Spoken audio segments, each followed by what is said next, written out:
A paz do Senhor, meus irmãos, graças ao bom Deus, nós estamos retornando para mais uma aula da nossa matéria do curso médio Teologia Pastoral.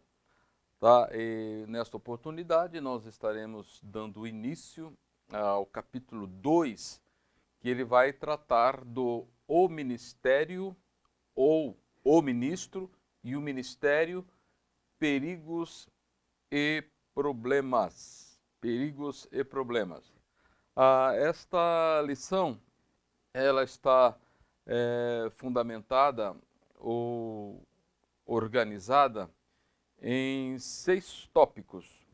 E nós vamos estar, então, analisando aí os 3 primeiros tópicos nesta aula e depois os outros 3 nós estaremos vendo na próxima aula. Então, vamos lançar uma visão geral do que é perigos e problemas, depois organizando as atividades e organizando o seu programa, tá? Esses são os tópicos que nós estaremos vendo e analisando nesta aula. Vocês vão poder perceber que esta lição ela está iniciando lá na página 75 e nós vamos até a página 85. Página 85, tá? Então, uma das coisas, quando nós olhamos para as questões pertinentes a esta lição, é que como resultado do chamado de Jesus Cristo, os designados para serem apóstolos, eles foram treinados, tendo em vista aí como podemos dizer, com resultados lógicos de andar com ele, e esse andar com Jesus foi destacado por 2 ações distintas dos discípulos, que eles ouviam atentamente tudo o que Jesus falava e ensinava, e eles também viam as realizações do Senhor Jesus. Então isso fez parte aí de um programa de treinamento dos discípulos, que ao longo de 3 anos eles foram devidamente preparados para as tarefas pertinentes à igreja e, consequentemente, também o pastorado, tá? O pastorado. Vamos perceber que o Senhor Jesus, a priori, ele despertou a vocação ministerial em seus discípulos após os primeiros contatos que o Senhor Jesus teve com eles, após os primeiros contatos que ele teve com eles. Tá? Quando nós olhamos lá para o Evangelho de João, capítulo 1, a partir dos versículos 35, nós vamos perceber que a conversão, que o novo nascimento, ele antecede a vocação ministerial. Às vezes isso pode ocorrer no mesmo momento. A pessoa que é salva, o Senhor já pode deixar implícito que esta pessoa é vocacionada para um trabalho específico, assim como aconteceu com o apóstolo Paulo. Pelas informações que nós temos nos Atos dos Apóstolos, nós vamos ter esta ideia. Muito bem. Quando nós lemos, então, João capítulo 1, dos versículos 35 a seguir, nós vamos perceber o primeiro contato dos primeiros discípulos de Jesus, aonde eles tiveram ali a experiência da salvação, a experiência da redenção do novo nascimento. Veja só como diz: no dia seguinte, João estava outra vez na companhia de 2 de seus discípulos e vendo Jesus passar, ou seja, então esses discípulos viram Jesus passar e disse, então João disse, eis o Cordeiro de Deus, e os dois discípulos, ouvindo-o dizer isto, seguiram Jesus. E Jesus, voltando-se e vendo que o seguiam, disse-lhe, o que vocês estão procurando? Eles disseram, Rabi, onde o Senhor mora? Rabi quer dizer mestre. Jesus respondeu, venham ver. Então eles foram, viram onde Jesus estava morando e ficaram com ele aquele dia. Era mais ou menos 4 horas da tarde. André, o irmão de Simão Pedro, era um dos dois que tinham ouvido o testemunho de João. Ele encontrou primeiro o seu irmão, Simão, a quem disse, achamos o Messias, que quer dizer o Cristo, e levou-o a Jesus. Jesus olhou para ele e disse, você é Simão, filho de João, mas agora será chamado Cefas. Cefas quer dizer Pedro. Tá? Quando nós olhamos nestas palavras que João, o evangelista, ele coloca, nós vamos perceber que quando esses dois discípulos, tá, de João seguiram Jesus, então um é identificado como André, que depois se reporta ao seu irmão Pedro, e o outro, tudo indica que é João, o escritor do Evangelho, pelo fato de ele não se identificar aqui. Tá? Há uma expressão muito interessante aqui, é que André, primeiro ele foi ao encontro do seu irmão Simão e disse que havia achado o Messias. Dá a entender pelo texto que esta mensagem não ficou restrita somente a Pedro. Dá a entender que ele propagou esta mensagem aos seus demais companheiros, principalmente aqueles que faziam parte do seu ciclo da indústria da pesca ali nas imediações da Galileia e afins. Tá? Então nós temos esta ideia. Tá? Então, tomando o exemplo de André e Pedro, André e João, inicialmente, estavam com João Batista. Veja que o texto ele não vai identificar um dos dois discípulos, tá? Como eu já disse, mas pela ideia que o Evangelho de João ele se desdobra, percebemos então que o outro discípulo não identificado aqui é João, o discípulo amado. Tá? Daí vocês vão perceber que já no Evangelho de Marcos há um outro momento do Senhor Jesus Cristo e não na localidade aonde ocorreu o primeiro encontro. Agora aqui em Marcos, Jesus já estava junto ao mar da Galileia. João estava nas imediações do Jordão, onde ele realizava ali o seu ministério. Agora, a ideia que tem aqui é que Pedro, Tiago, João, André, eles estavam no labor ou nos seus trabalhos de pesca.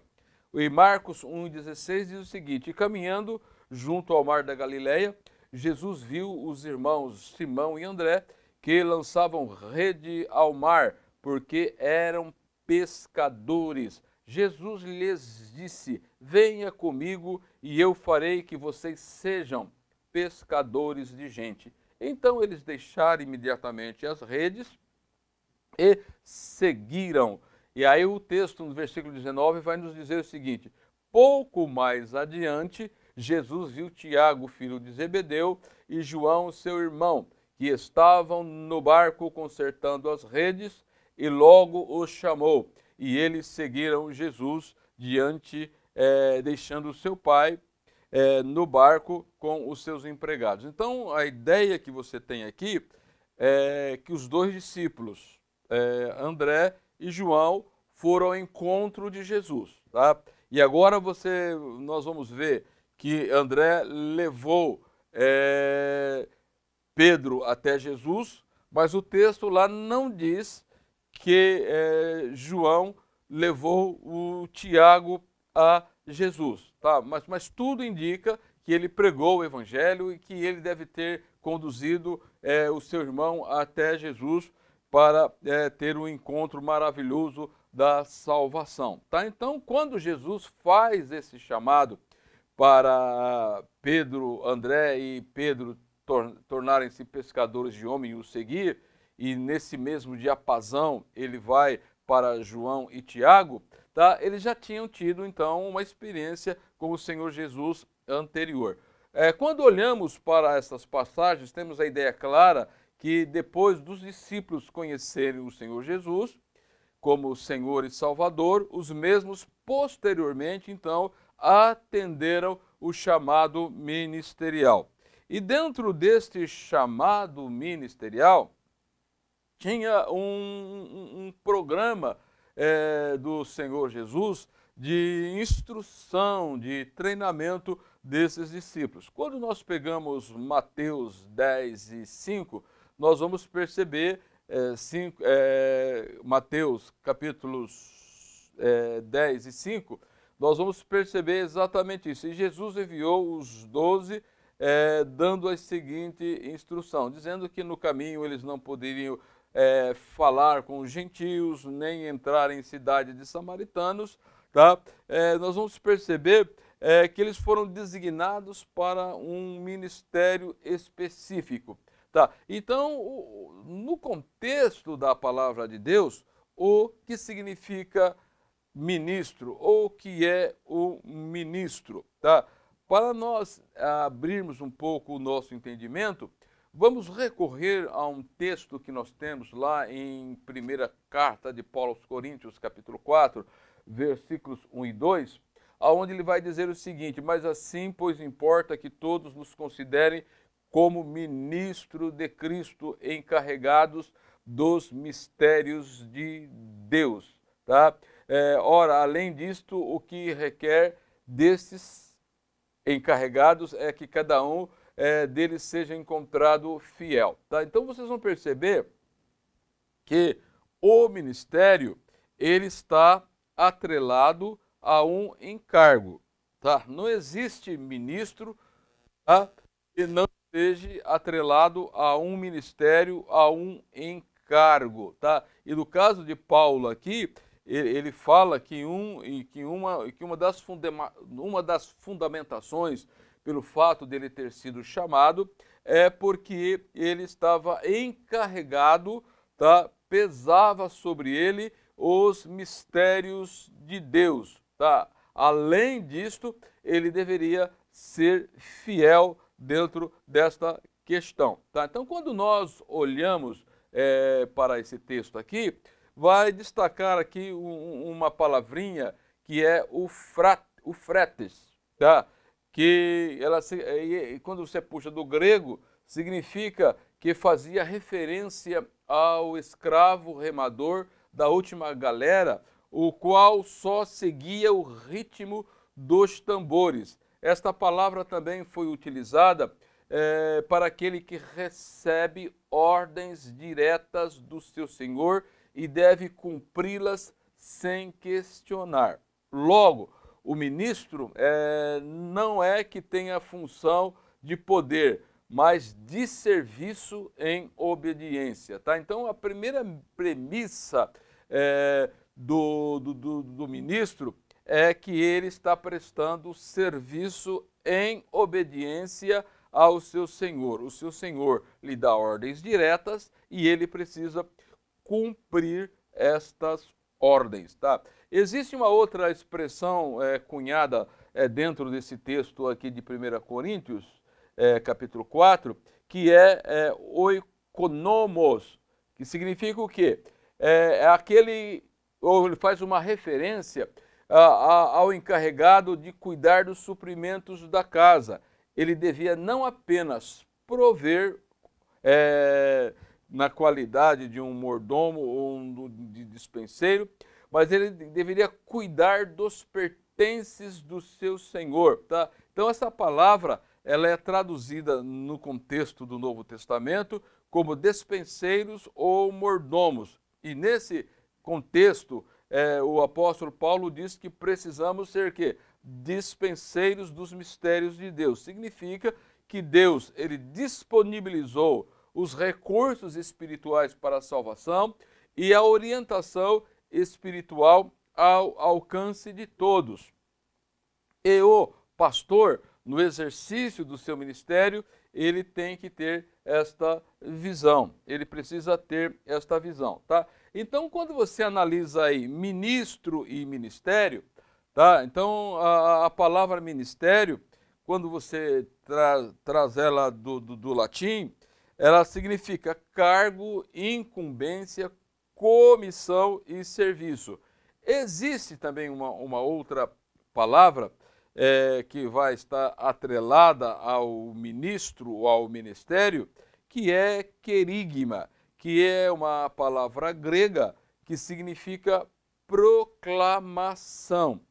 E a outra palavra derivada é kerikes, que ela dá a ideia de mensageiro, ou seja, aquele que traz a notícia. Tá? Por isso é que se dá o nome ao evangelho de querigma, que é o anúncio ou a proclamação. Esta ideia estão cunhadas lá em Mateus capítulo 12, versículo 41, Lucas 11, 32, Romanos 16, 25 e 1 Coríntios capítulo 1, versículo 29, 1 Coríntios capítulo 2, versículo 4 e assim por diante, tá?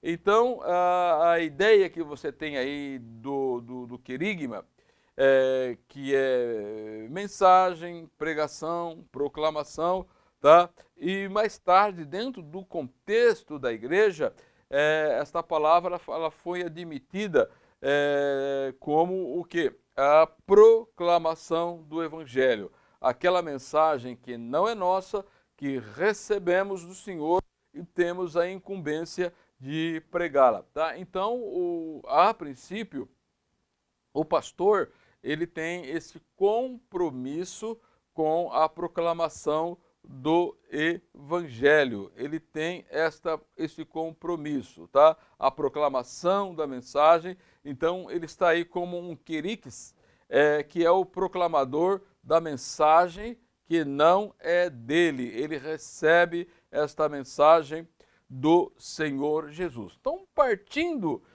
desse princípio ou desse pressuposto, tá? O pastor, ele precisa organizar as suas atividades para que ele venha cumprir a contento todas as tarefas que lhe são pertinentes, todas as tarefas que lhe são pertinentes. Então, uma das coisas que nós nunca podemos perder de vista é que o Senhor Jesus, ele é o sumo pastor, ele é o príncipe dos pastores. Ou seja, tudo que venhamos querer saber, tanto do ministério e as tarefas, as ações pastorais, nós vamos encontrar esses princípios elencados na vida do Senhor Jesus Cristo, tá?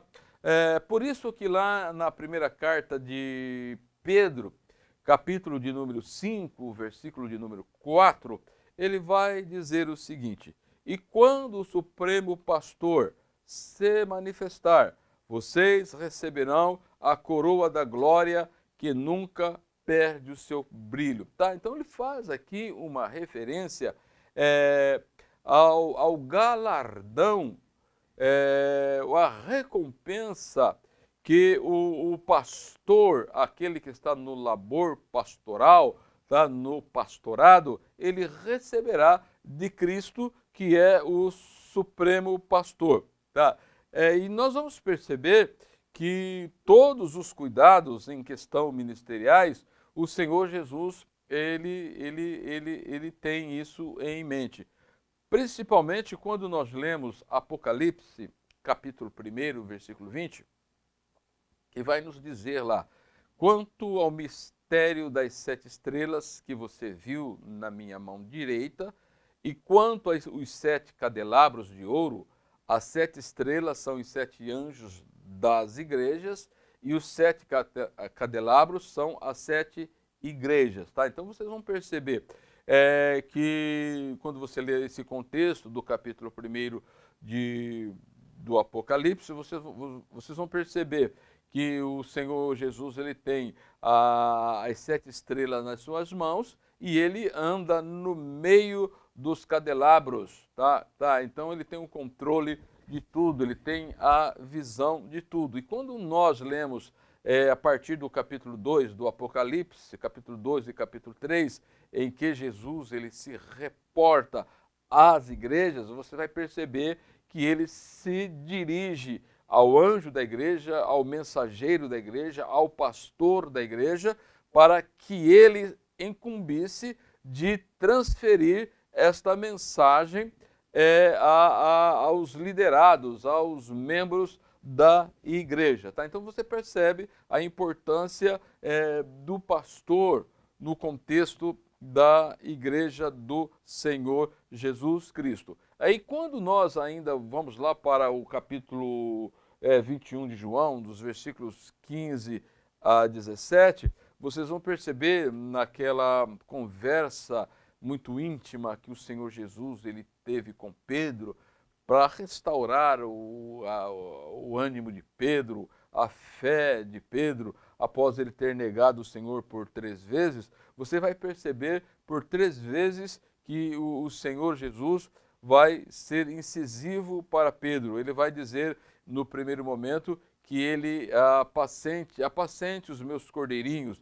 Depois ele vai dizer, pastorei as minhas ovelhas. E depois ele repete novamente, apacente as minhas ovelhas. Ou seja, então a função do pastor, ela está muito atrelada. Vocês lembram quando nós cunhamos esta palavra lá na primeira lição, que é a arte do pastoreio ou de cuidar das necessidades das ovelhas. Então, o pastor, seguindo este raciocínio, é necessário que ele tenha um plano de ação, tá? Porque quando você analisa a igreja no aspecto da administração eclesiástica, você vai perceber que existem muitas tarefas, muitas realizações que precisam ser feitas, tá? E aí o pastor, visando, tá, o pastoreio correto da igreja, o atendimento de todas as necessidades da igreja,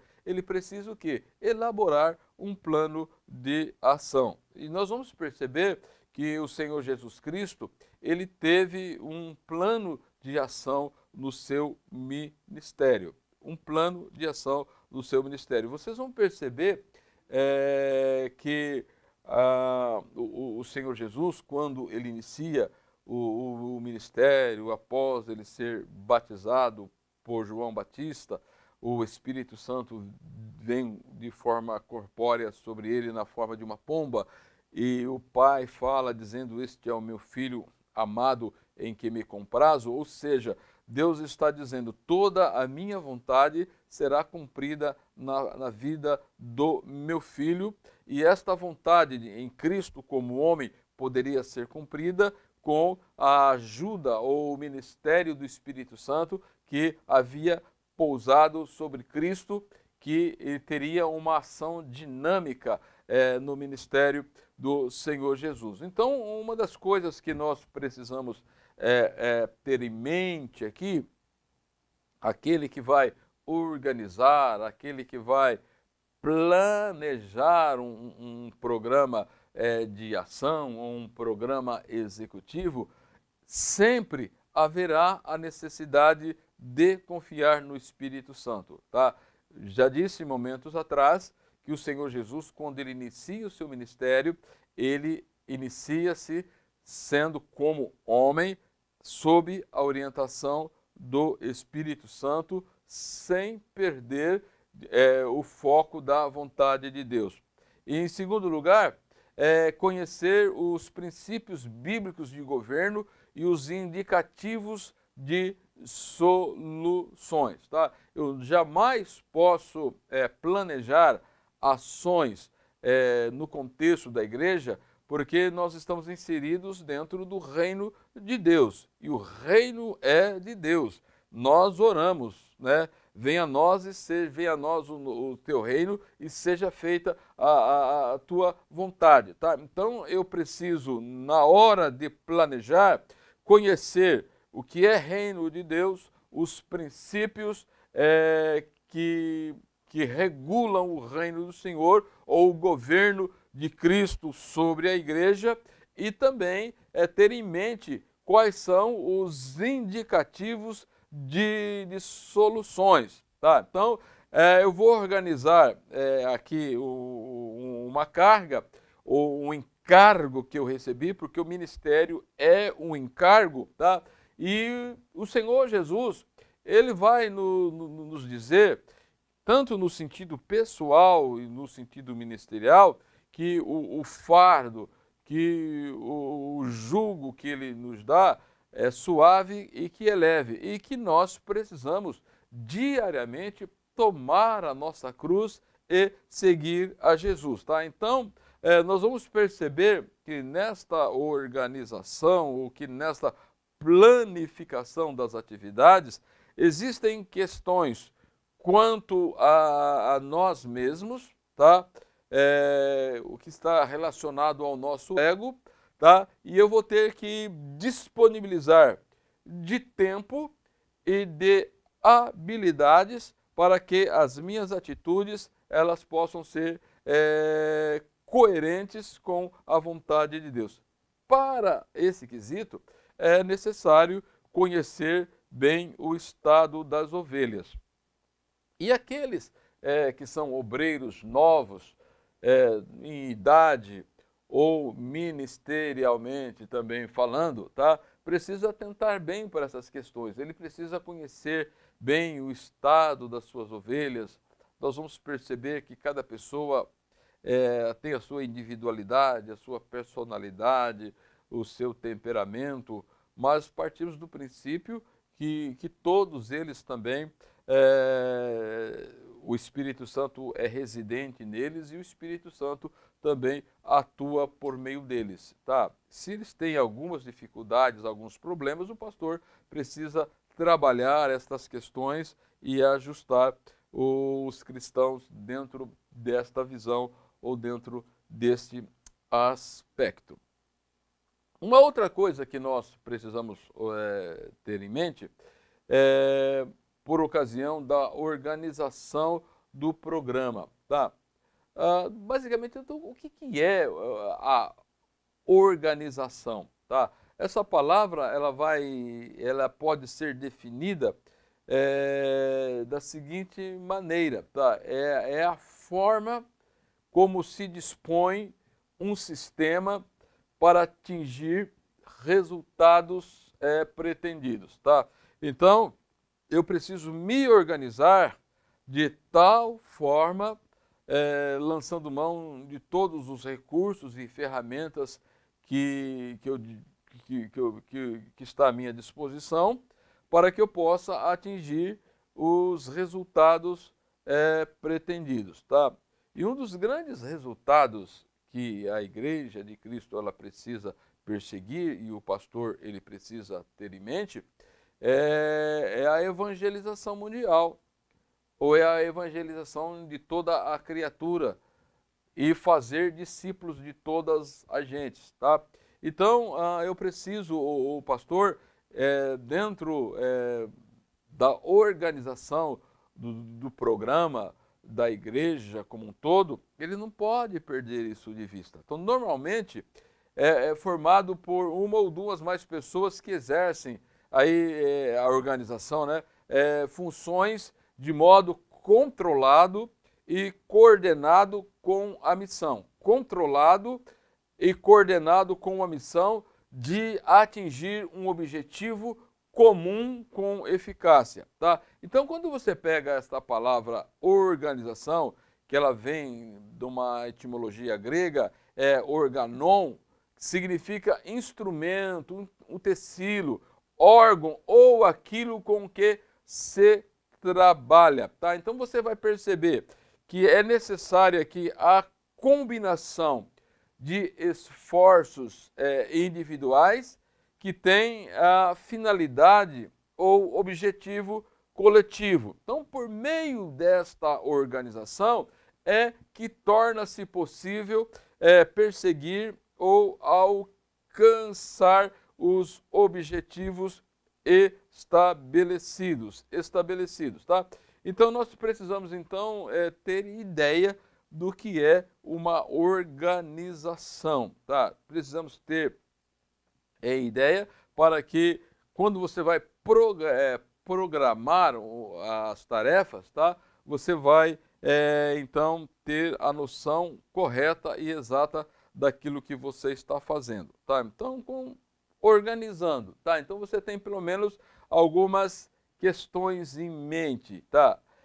Que possui ou está guarnecido de órgãos, tá? Então, você vai ter uma série de órgãos, tá? Quando você pega principalmente o modelo de administração eclesiástica da Igreja Assembleia de Deus no Brasil, principalmente o Ministério Belém, tá? Ela trabalha com vários órgãos ou departamentos que esses precisam estar interligados para atingir o objetivo geral da igreja ou da comunidade. Ou seja, então cada órgão ou cada departamento, ele não tem um objetivo independente próprio dele que não repercute em todas as demais ações da igreja, tá? Quando você pega, por exemplo, o corpo humano, ele é muito interessante, ele é muito complexo, tá? Ele é um amontoado de células, tá? Um amontoado de células, cada célula ela é individual, mas elas se juntam e elas formam o tecido. E esse tecido é que vai formar o quê? Os órgãos. E esses órgãos, eles automaticamente eles estão relacionados a um sistema funcional, tá? Daí são juntados esses vários órgãos no corpo humano, que dizem, pelo menos aí de 10 a 11 órgãos, eu não sou biólogo, né? Mas pelo menos aí 10 órgãos, né?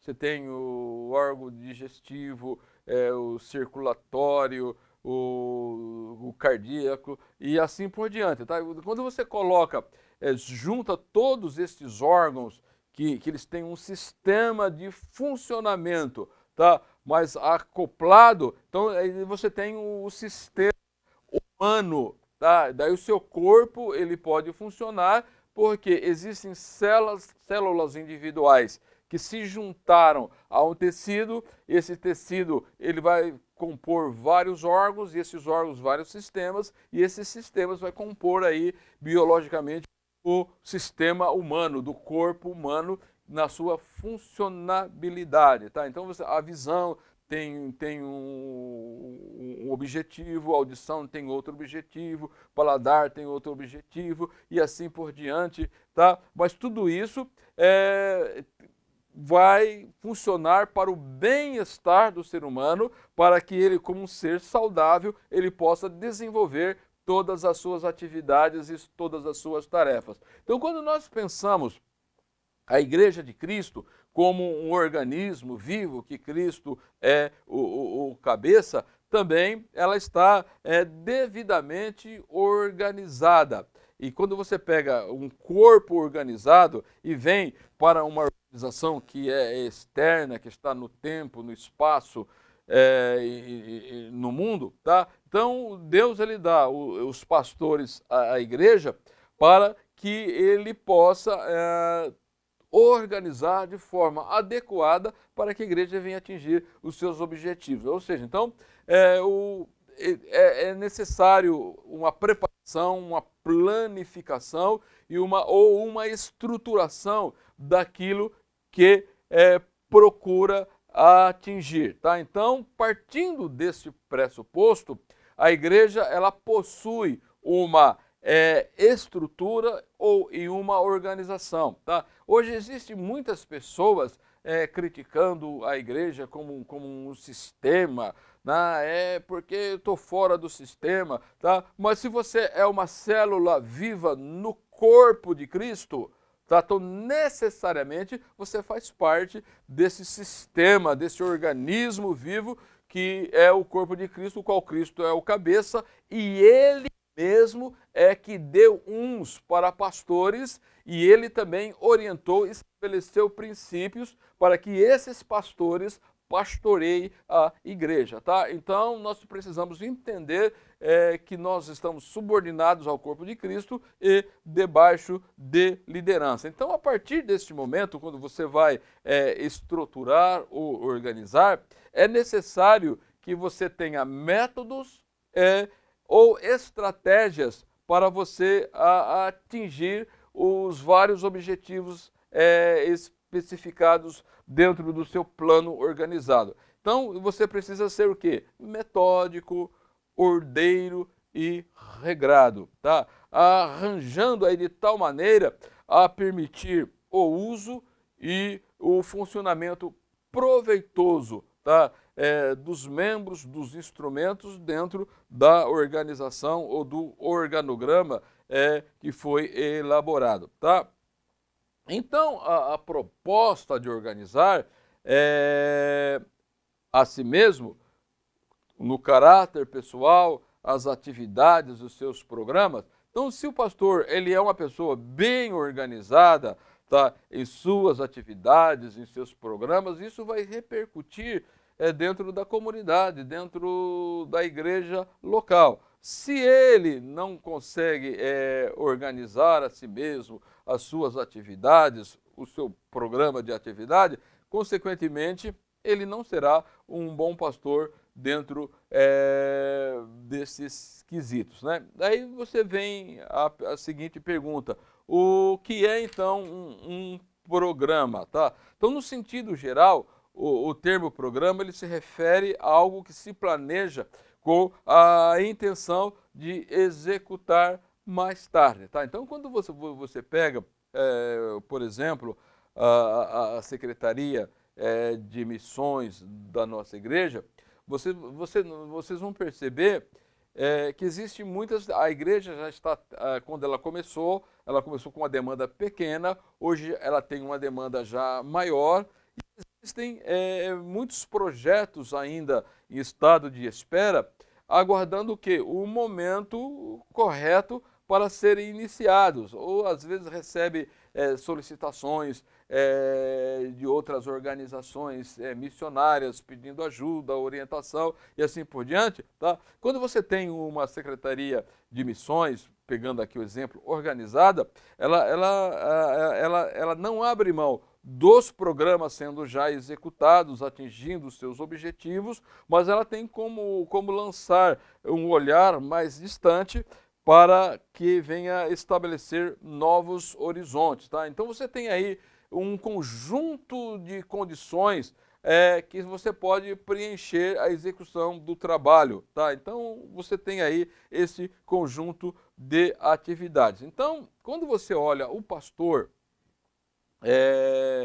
para que ele venha se programar pessoalmente, quando a gente fala assim, o pastor se programar pessoalmente, nós não podemos perder a seguinte visão: é que ele está seguindo a vontade de Deus, está debaixo do senhorio de Cristo e ele está sobre a ministração do Espírito Santo. Nós não podemos perder isso nunca de vista. Então está em primeira instância aí a saúde do pastor. A sua saúde ela deve estar incluída neste programa. Então, o bem-estar físico, tá, é muito interessante, porque o ser humano ele é um ser integral, tá?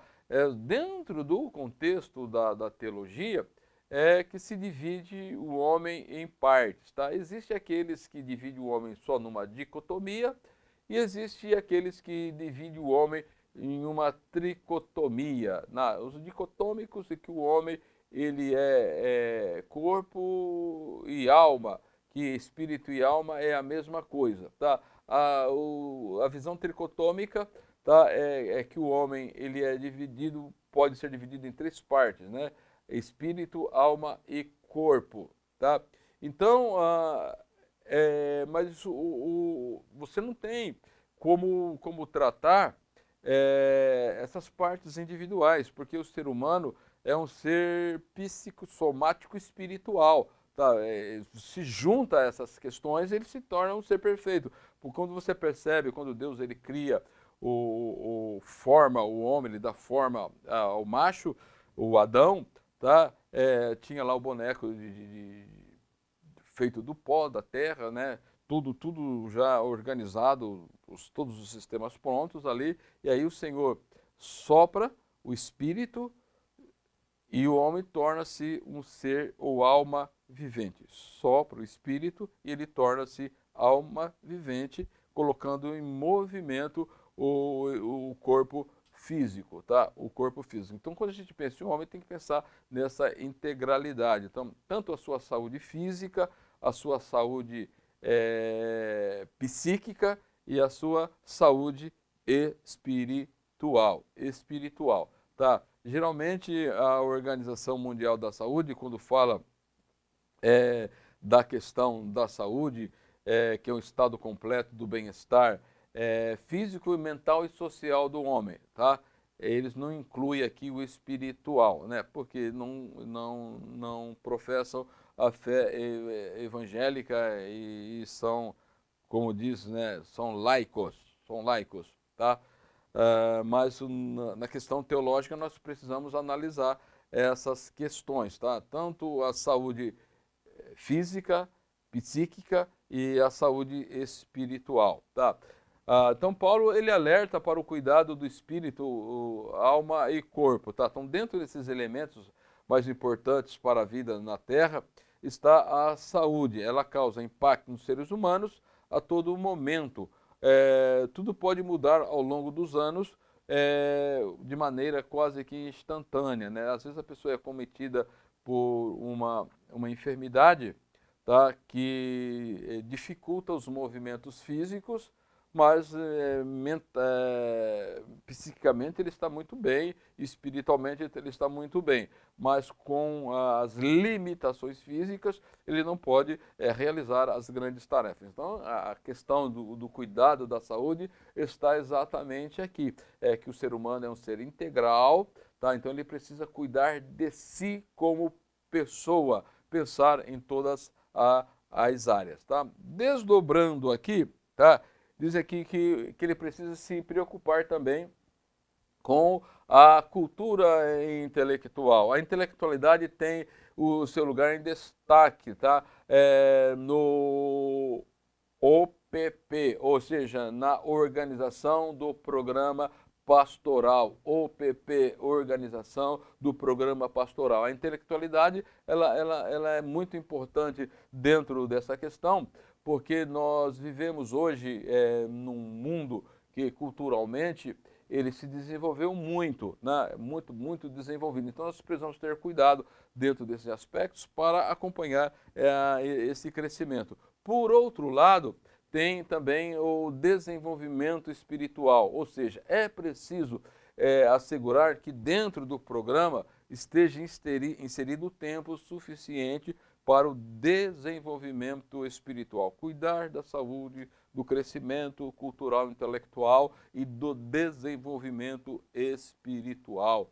Paulo ele vai dizer, lá na carta de Paulo aos Coríntios, aos Filipenses capítulo 2, versículo 12, que nós precisamos desenvolver a salvação com temor e tremor, mas é Deus que opera em nós tanto o querer como o efetuar. Então esta palavra operar aqui, ela está inserida aqui.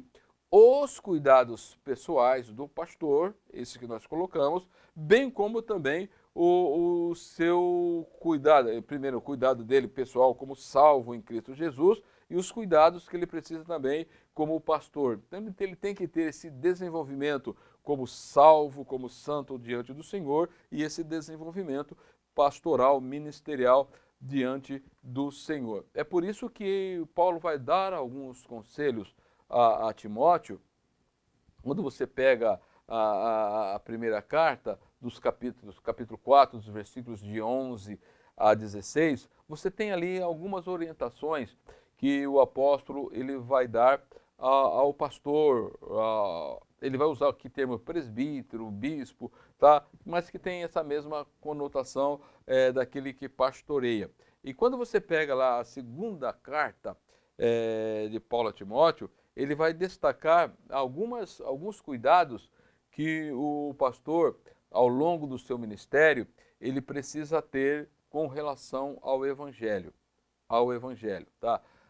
Então eu elenquei aqui pelo menos 4 coisas que se destacam aqui. Paulo, ele orienta Timóteo a guardar o Evangelho. Tá? Você pega o capítulo 1 da segunda carta, dos versículos 11 ao versículo 14, ele vai dizer, ele vai dar esta ideia, tá? Que Timóteo deveria guardar o Evangelho. Uma outra coisa, no capítulo 2 da segunda carta, ele vai, dos versículos 3, versículos 8 e 9, ele vai orientar o Timóteo a sofrer pelo Evangelho. Quando ele vai dizer que devia sofrer como um bom soldado de Cristo, né? Ele vai apresentar ali segundo o meu Evangelho. E depois ele vai dizer que devemos perseverar no Evangelho. Capítulo 3, versículos 13 e 14, ele vai mostrar essa perseverança pelo fato de muitos perversos e impostores surgirem do contexto da igreja, e é necessário manter esta vigilância, tá, quanto ao puro Evangelho. E por último, ele vai falar sobre a necessidade de manter a proclamação do Evangelho. Capítulo 4, dos versículos 1 e 2, nós temos esta ideia. Tá? Então, toda a programação, a organização que se for fazendo no contexto da igreja, em todos os departamentos, não pode perder de vista a adoração a Deus em espírito e em verdade, e, por outro lado, a querigma, ou a proclamação do Evangelho para a salvação dos perdidos pecadores. Ok? Então, nós estamos chegando, meus amados, no final desta aula. As atividades nós estaremos passando para vocês no grupo, e que Deus nos abençoe. Até a próxima oportunidade.